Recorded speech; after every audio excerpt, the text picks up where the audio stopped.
मोहतरम सामईन व नाजरीन, अस्सलामु अलैकुम व रहमतुल्लाहि व बरकातुहू।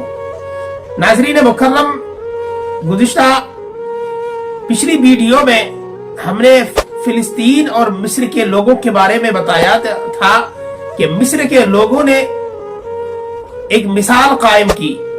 मिस्र के लोगों ने गाजा और फिलिस्तीन के लोगों के लिए, मजलूम मुसलमानों के लिए बोतलों के जरिए दरियाओं में बहाकर अनाज, दाल, चावल, गेहूं वगैरह भेजने की कोशिश करी थी। इसी ताल्लुक से इसी टॉपिक पर हमने वीडियो बनाई थी जो हमारे चैनल पर, हमारे फेसबुक पेज पर डली हुई है। आज इसी बारे में बात करेंगे, क्या वो बोतलें सच में पहुंच गई। आपको बताता चलूं कि अल्हम्दुलिल्लाह वो बोतलें पहुंच चुकी है। सारी तो नहीं कह सकते हैं, लेकिन कुछ बोतलें उनके वहां पहुंच चुकी है। जिन बोतलों के जरिए अनाज भेजा जा रहा था, इस कभी उम्मीद के साथ कभी न कभी इंशाअल्लाह उन गाजा और फिलिस्तीन के मजलूम मुसलमानों तक हमारी ये मदद पहुंची जाएगी। और यकीनन अल्लाह की रहमत शामिल हाल जब होती है, अल्लाह की मदद शामिल होती है, तो इंशाअल्लाह रहमान हमारी वो मेहनत रंग लाती है। मिस्र के लोगों ने इस कवी उम्मीद के साथ बोतलों में अनाज भेजा था, कभी न कभी इंशाअल्लाह ये अनाज वहां तक पहुंच ही जाएगा।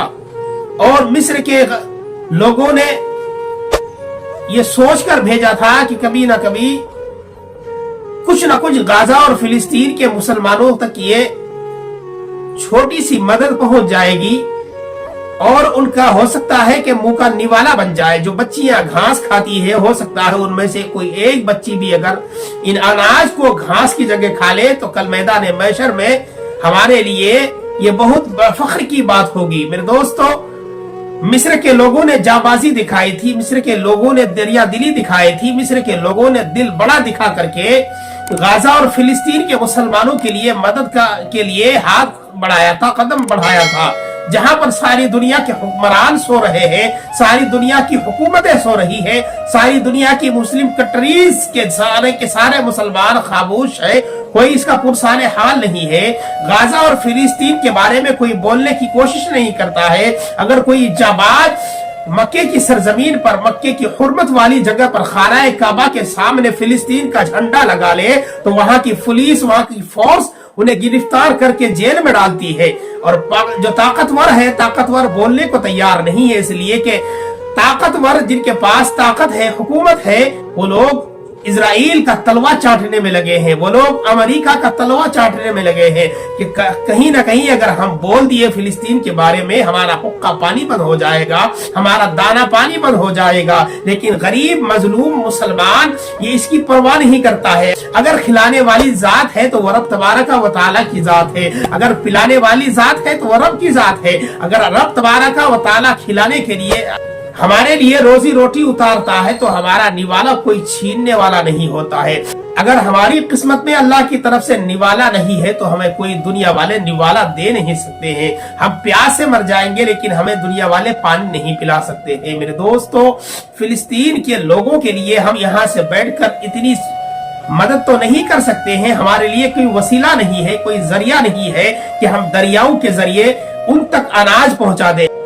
मिस्र के लोगों को उम्मीद थी कि हमारी बोतलें वहां तक पहुंच जाएगी, तो उन्होंने ये काम किया। लेकिन हमें नहीं पता कि आज हम भारत में रह करके किसी दरिया में अगर ऐसे ही काम करेंगे, दरिया में अनाज डाल देंगे, तो हमें उम्मीद ही नहीं है कि वहां तक पहुंचे कि नहीं पहुंचे। हमारे दरियाओं की रवानी कहां तक जा रही है, दरिया का पानी कहां पहुंच रहा है, इसके बारे में हमें तहकीक नहीं है। लेकिन मिस्र के लोगों को पता था ये बोतलें हमारी इंशाअल्लाह जरूर कभी न कभी मजलूम मुसलमानों तक, गाजा के मजलूम मुसलमानों तक पहुंच जाएगी। और इंशाअल्लाह वो बोतलें, सारी तो नहीं कह सकते हैं, लेकिन चंद बोतलें पहुंच गई है। ये खुशी की लहर दौड़ गई है कि एक छोटी सी मदद के लिए जो कोशा हुए थे, कदम बढ़ाए थे, इस उम्मीद के साथ कि कभी न कभी गाजा के मुसलमानों तक तो पहुंच जाएगी बोतलें। अल्हम्दुलिल्लाह किसी मछली पकड़ने वालों के जरिए बोतलें पकड़ी गई है। और देख सकते हैं आप बोतलों के मिलने के बाद कितना खुश नजर आ रहे हैं। दोस्तों, अगर आप मुसलमान हैं تو غازہ اور فلسطین کے لیے کچھ بھی نہ کر سکتے ہیں تو دعا ضرور کر سکتے ہیں، ان کے لیے دعا کریں۔ ہم سب مل کر اللہ رب العزت اپنی رحمت کے صدقے میں ان مظلوم مسلمانوں کی حفاظت فرمائے، ظالم لوگوں کو دنیا میں ہی عبرت کا نشان بنائے، خاکستر فرمائے، زمین دوست فرمائے۔